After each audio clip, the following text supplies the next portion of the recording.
everyone, I'm Dr. Zia, a clinical psychologist specializing in transgender care. Welcome to my channel. Today we're going to do a video where I share with you a little bit about myself. I share with you some of my passions, some of my other things that I'm interested in, and especially share with you how I got into this work.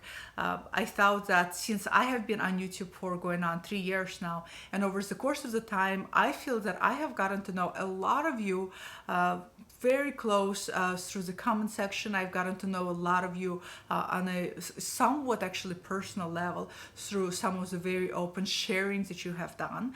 And I thought it would be a good idea to also share some things about myself as well. I personally, when I subscribe to YouTube channel, I like to get a little bit more personal with a person who's making the videos, in the sense that I'd like to learn a little bit more about them versus just a person that puts out information. So today I'm going to turn camera onto myself and share with you a little bit about myself and where I come from. So let's start where I come from.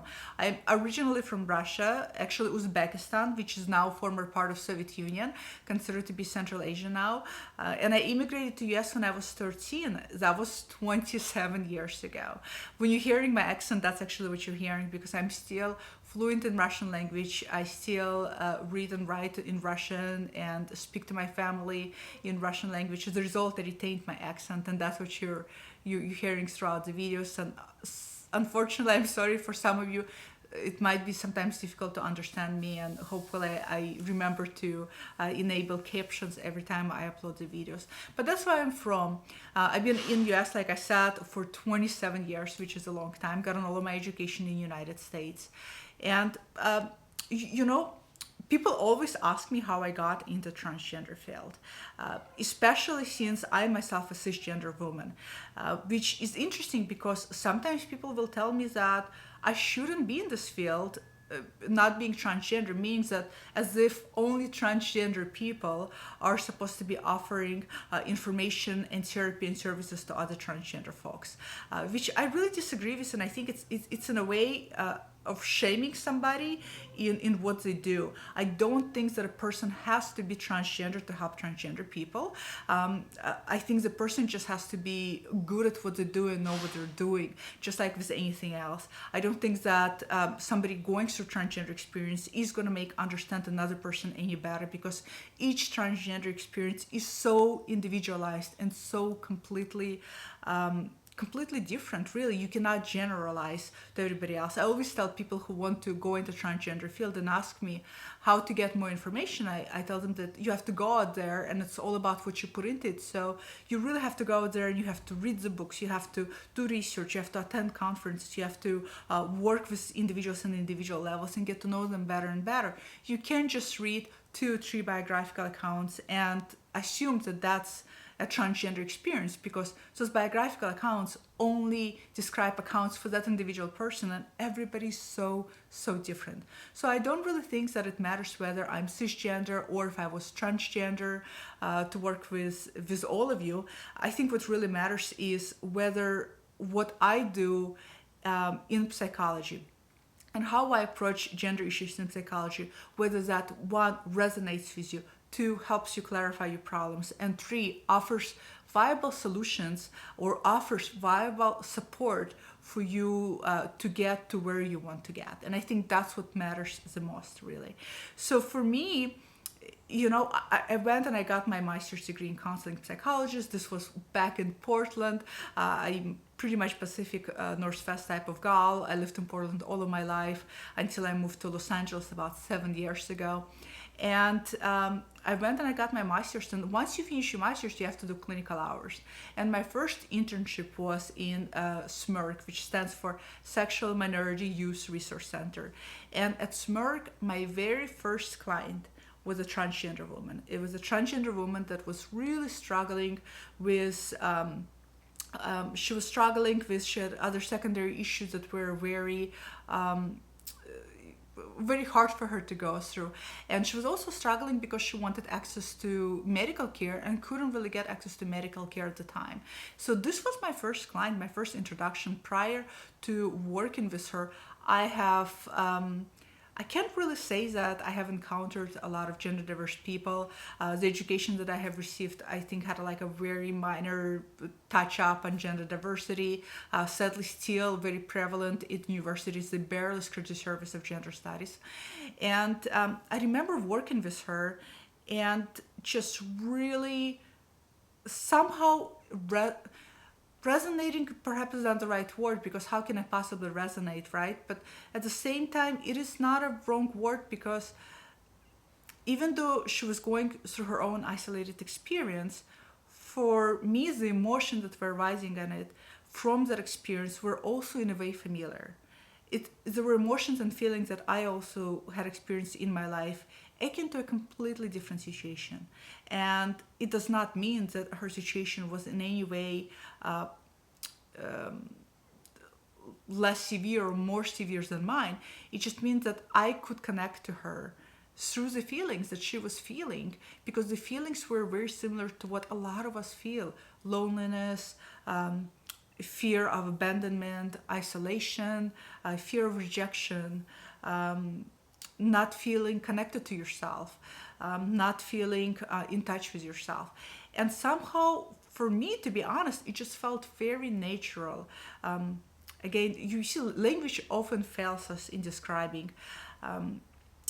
It's not that it felt natural, it's just somehow I was able to understand and I was able to help her. And through that experience, I just got immensely drawn to working with gender diverse people.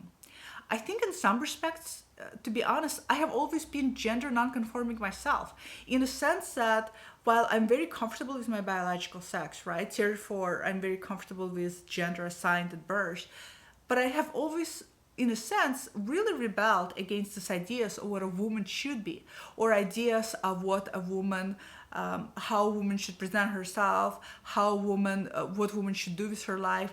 I myself has always rebelled against this idea that, especially this cultural Russian notion, that a woman should marry, have children, be a housewife, sort of a thing. It always went against what I wanted to do with my life. I personally don't have children.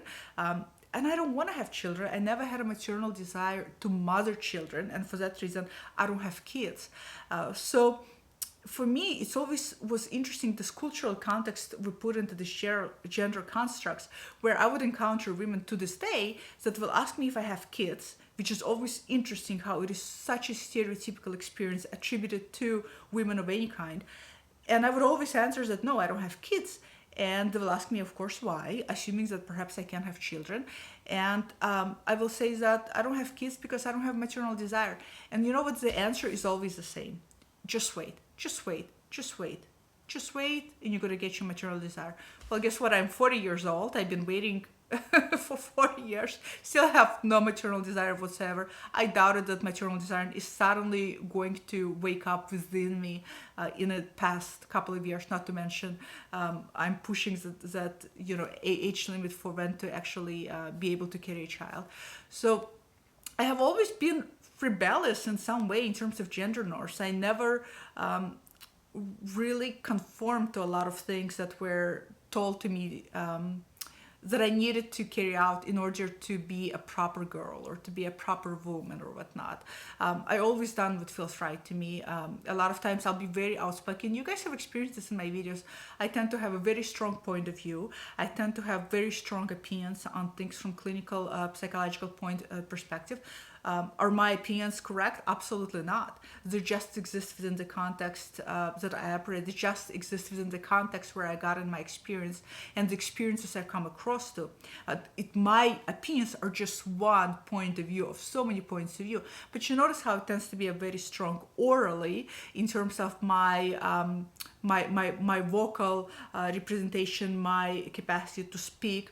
I tend to be very strong in that sense. And a lot of times I've been kind of shut out throughout my life, being told that you really shouldn't be so outspoken as a woman. So again, I think I have always been, in a way, always bending and never really connected to this idea of gender norms, gender stereotypes.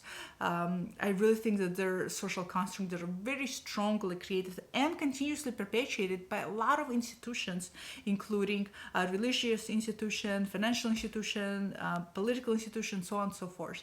And so it just never really sat right with me. And I think this type of work, working with gender diverse people, just lends to also how I see the world and how I see gender and how I see humanity and how I see authenticity. People always want to hear some juicy, good story about how I got into this work. Perhaps to hear that, I had a dear friend that is transgender, and while I do have a lot of transgender friends, I got into this work because there was an organic click between me and individuals struggling with gender dysphoria, and that organic click is still very dominant in my life today. Every time I tried to work with different population, I just kept drawing back. It's like a boomerang. I just kept going back to gender diverse people. I absolutely, I really cannot imagine working with anybody else. If today I couldn't work with all of you, I don't think I would do psychology. I think it would be, I don't know if it's unfair to say, but I don't know if it would be fair or unfair to say, but what I want to say is that a lot of other things don't really interest me. I'm very, very interested in helping all of you and all of the people I work with on an individual basis to get as close to their authentic self as possible, whatever that means to you. And I very much respect your own ideals and ideas and how you see yourself in terms of your own authenticity. And I really want to get you there because I think that's really important. And I think that's kind of a cruise of the life to live as authentically as possible. So that's how I got into transgender field, and I've been working in it ever since. Like I said, I just absolutely love working with gender diverse community. A lot of you have been asking me, how is it possible that me being cisgender tends to, you get a feeling that I know what you're going through so well, as if I actually gone through this experience. And the answer is, to be honest, I think that a person has to really listen. I think a lot of people, they hear, but they don't really listen. And I think that I have a really good skill set of really, really listening. And then when I hear what you're going through, I have a very good way of taking it and understanding that not only from a human point of view, but also understanding that from a psychological point of view of why you may be experiencing what you're experiencing. And fortunately, my biggest strength, to be honest, is to be able to take information and then systematically and logically and concisely present it. This is why my videos resonate with a lot of you, because they kind of have a beginning, middle point, and a departure point that is concisely presented. And I tend to explain how you feel, why you feel it, what may be causing it, and how you may actually help yourself not to feel the way you do. So I think I really understand all of you really well because, again, I listen. I listen to all of you all the time. I read all of your comments. A lot of people are shocked that with now 12,000 subscribers, I still read everybody's comment. Yes, every morning I read everybody's comment and I comment to all of you. If some of you have questions, I try to answer the best I can. And I read everybody's comment because, one, it matters to me. It matters to me what you say. Two, I want to know that I'm actually giving you what you need, that I'm actually being helpful. Three, I want to make sure I'm not missing any blind spots. So if some people have very constructive points, I want to make sure I see them. I want to make sure that I'm also explaining things as clearly as possible. So being engaged with all of you is part of that listening experience. You can't just put on a notice in your door and say, I'm a transgender therapist, only specializing in transgender issues, without really spending some time of listening. And not only listening to all of you speak, but also listening through books, through writing narrative, listening through, you name it, even medical research. You listen and you listen and you listen, and your listening never stops, and you continue to listen. A lot of people who want to go, if you're watching this and you want to go into this field, well, how do you become very specialized in this? Is that you only do this. You become the fish in this water. That's all you do. And you never stop going to conference. I just took a conference from a official team in Spain, just put on an amazing intermediary level conference on surgical advances in transgender, feminizing surgery. You never stop. There's never such thing as I'm an expert and I know it all. That's bullshit, really. Nobody really is an expert. Expertise is an ongoing process. Expert basically means that you know more than the most of the people, and you need to continue to know more. And to know more means you have to invest in it. It means you have to invest in yourself by learning. Learning can't stop. That's why you gotta love what you do. That's why some of you can feel my passion in the videos, because I truly love gender issues, which goes hand in hand. Because if you love working with gender diverse people, you have to love working with within the context of understanding gender and how gender is affecting people on daily basis. And that passion is very helpful, because when it comes time to immersing yourself into more studies, you have to love what you study. So that's kind of a long version of how I know all of you, or seem to a lot of you know all of you well, is because I really, really try to listen, and I try to get better and better and better at listening. So a little bit more now personal about myself. When I was 16 years old, I was diagnosed with osteosarcoma, which is of my right knee, which was a malignant type of cancer that I had, and that I struggled with for 2 years and had 16 chemotherapy sessions going through. I'm completely fine and healthy now, but at that time I was really, really struggling with it.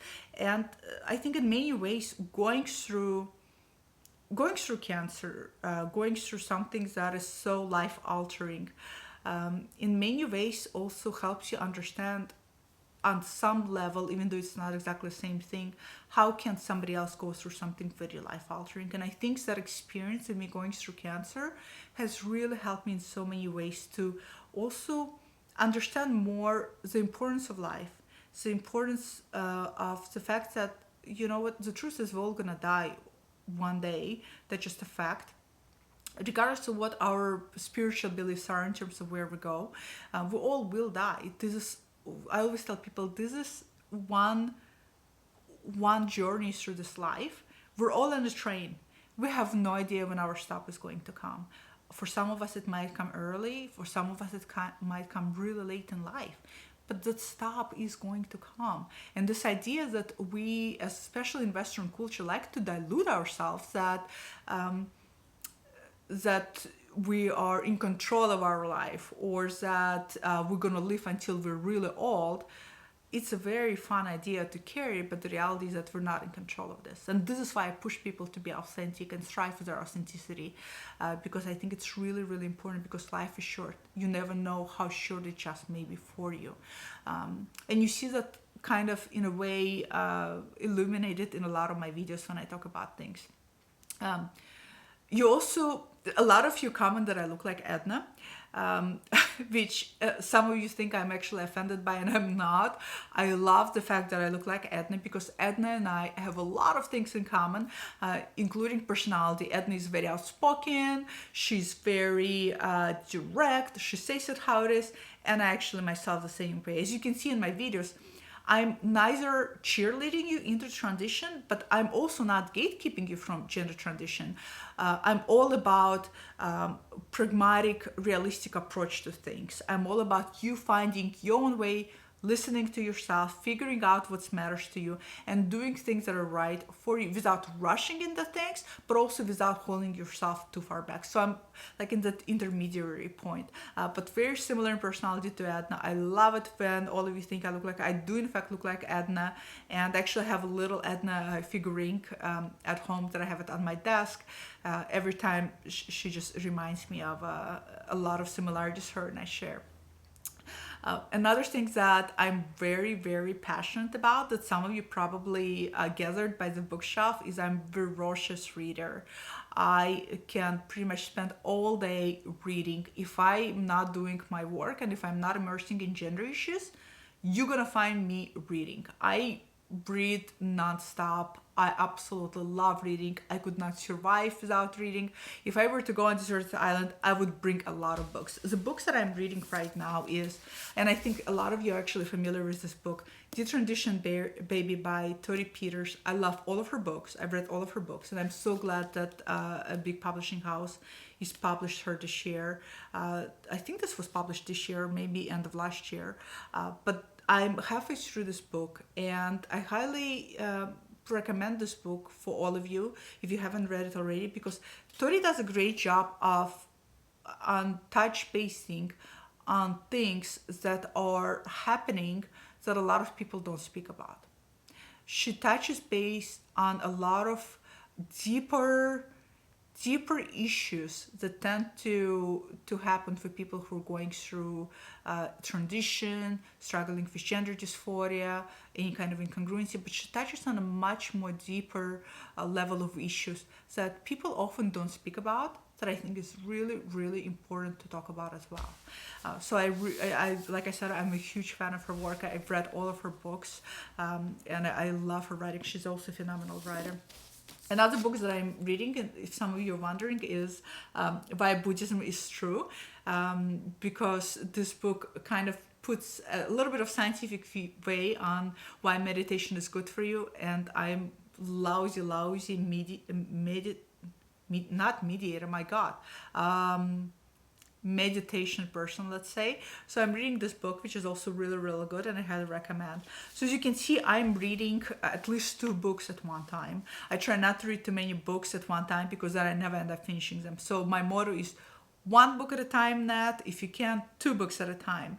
So I try to pace myself, but I'm a voracious reader. I read mostly nonfiction. I used to read a lot of literature back in my 20s, but now it's a lot of it is either gender studies, it is either going to be some kind of nonfiction, or it is going to be metaphysics, occult, all of those things I absolutely love. I have a passion for tarot cards.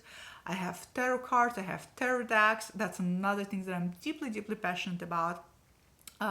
Is that type of metaphysics, occult things. I also think it's interesting how it intercepts with psychology. So that's something about me that I think a lot of you don't really know, in terms of what I'm truly, truly passionate about. I think if I couldn't do psychology, I probably would do something in metaphysics in terms of self-development through the use of the spiritual tools such as tarot and so on and so forth. So those are my passions. Trying to think what else I can share with you about myself. I'm married. I've been married for going on 15 years. Like I said, we don't have kids. My partner has 3 kids from his previous marriage. So that's like supposedly, in one way or another, perhaps takes pressure also off of me not having kids.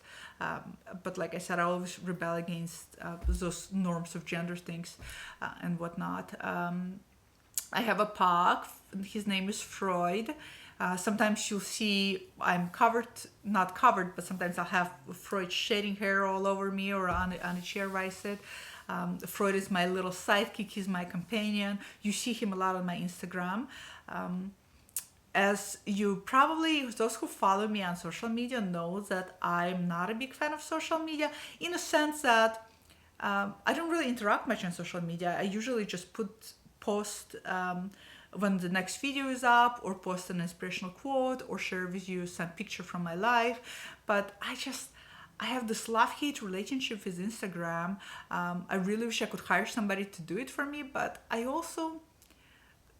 I'm not that big on marketing or promoting myself through Instagram. I feel that what I do on this channel says much more in terms of what I do versus Instagram, and shares with you my knowledge much more than a picture on Instagram would. So I kind of have this love-hate relationship with Instagram. So trying to think what else I can share with you in terms of myself, or try to answer some of the questions. Oh, one of you actually asked an interesting question when I said I was going to record this video, and that is, how do I separate, I'm trying to remember if I can quote it correctly, how can I either separate the cisgender, my cis identity, or how do I understand my cisgender identity in relationship to my experience of working with so many transgender people. And the way I tend to look at my cisgender identity is, and what separates me is the congruency. I'm very congruent. I feel very congruent with my biological sex, whereas a lot of you don't feel congruent with your biological sex, and that's the biggest difference here. While I am bending gender norms all of the time and can also bend gender expression in my daily life, in my personal life, a lot of times I'll bend gender expression and just how I may come across. On a kind of strip away level, I'm very comfortable in my biological sex. Even though I may have some body dysmorphia, I think every person, especially every woman in the United States, will have body dysmorphia because of how media has been, media and magazines and fashion industry and so on and so forth has been perpetuating the idea of what a woman should be in a Western culture. But that's the biggest difference, is that I'm really comfortable with biological sex, and a lot of you are struggling with that because you are not. So that's a big difference. Trying to think if there were any other questions that some of you wanted to hear, but I think I answered most of them, and I think I gave you some glimpse into who I am, into how I came into working with gender diverse people, and some glimpse into my personal life as well. It was very lovely sharing with all of you. Very much enjoying, again, interacting with all of you. Like I said, I read all of your comments and I respond to all of your comments, unless the comment is blatantly negative and just not even constructive at all, then I just completely ignore it because why waste my energy? So comment below, let me know if you managed to learn anything about me. I'm sure you have, and I look forward to sharing with you some more information and informational videos related to what you're going through, and hopefully producing videos that are going to be very, very helpful to you as you're going through your own personal path. I'll see you guys all next time. Bye.